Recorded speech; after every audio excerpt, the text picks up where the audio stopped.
Маленький щенок прижимался к своей сестренке. Ему было очень холодно, но он еще не понимал, что сестренка уже не дышит. Щенок не знал, что человек, который несколько часов назад оторвал их от матери и выбросил в каком-то безлюдном месте, сделал это намеренно. Человек даже не задумывался об их дальнейшей судьбе, его мало интересовало, найдут их живыми или нет. Его любимая собака родила этих двух малышей.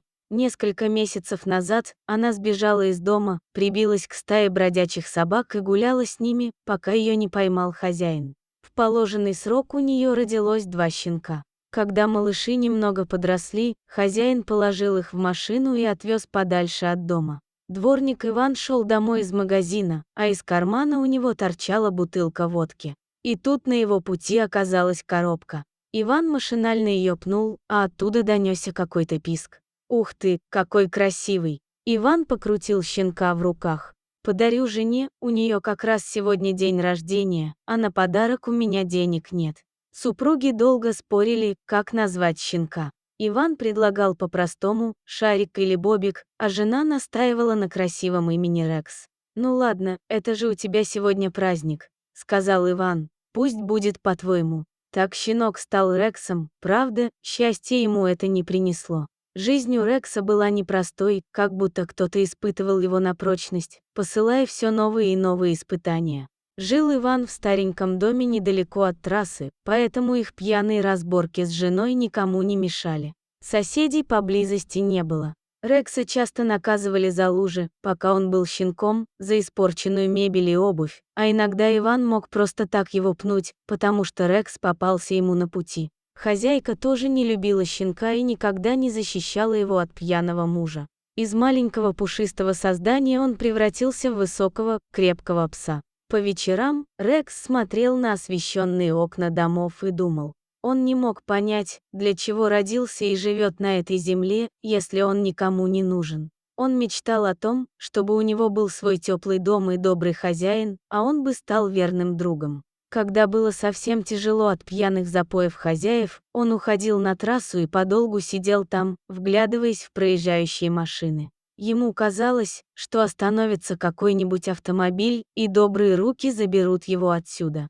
Как-то неожиданно для молодого пса в доме стало тихо. Хозяйка перестала пить, а Иван в гордом одиночестве выпивал на кухне. Скандалить ему теперь было не с кем, и, добравшись до дна бутылки, мужчина ложился спать. Рекс сперва никак не мог понять, что происходит, но растущий живот хозяйки все расставил на свои места. На несколько месяцев в доме поселился мир и покой, и Рексу даже показалось, что сбываются его самые заветные мечты.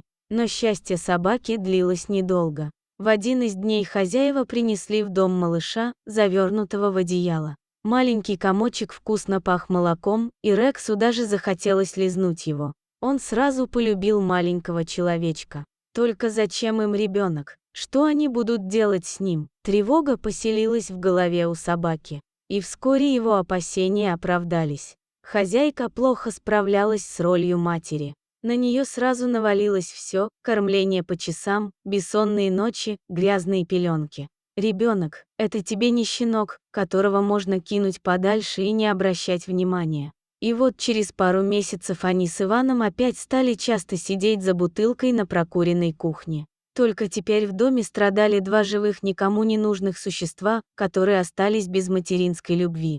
Рексу было жалко малыша. Вечерами он забирался в детскую кроватку и грел ребенка своим теплом, засыпая рядом. В тот вечер, после пьяной ссоры, горе-родители ушли в дальнюю комнату. Они уснули, закрывшись в спальне, невзирая на настойчивые крики ребенка. Малыш хотел есть, но матери было все равно. Она уснула возле телевизора, а Иван упал рядом в кресло и отключился. В его руке дымилась непотушенная сигарета. Что-то не давало Рексу уснуть и беспокоило все сильнее. Бежать! Надо срочно бежать отсюда. Он встал и пошел к двери. Она, как всегда, была не закрыта. «Уйду навсегда и никогда не вернусь в этот проклятый дом», решил для себя пес раз и навсегда. А как же малыш? Нет, он не мог оставить ребенка в этом месте. Это единственное существо на земле, которое любил Рекс. Пес вытащил ребенка из кроватки, зубами аккуратно взял сверток и дотащил малыша до двери. Неся в зубах свой самый ценный груз, пес пошел к трассе. Только там он мог найти спасение для себя и ребенка. Во всяком случае, он так думал. Марина возвращалась в город от родителей, которых она навещала раз в месяц.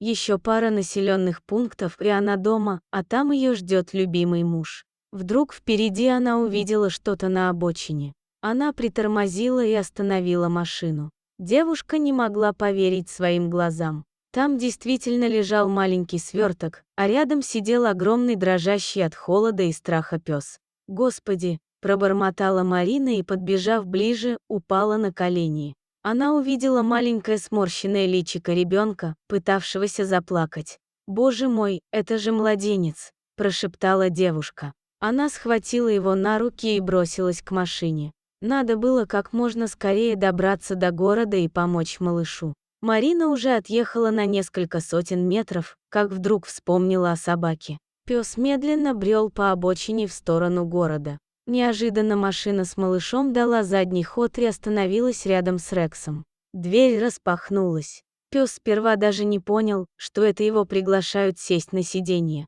Марина вышла из машины и подошла к собаке.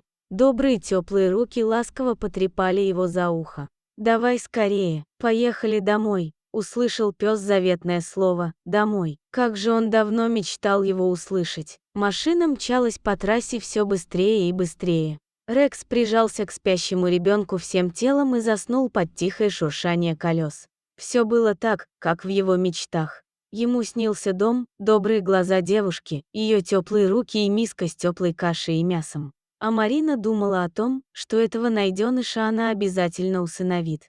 Не зря же именно ей он встретился на дороге. Спасибо, дорогой друг, что дослушал до конца. Делись своим мнением в комментариях, а также подписывайся на канал. Впереди еще много интересного.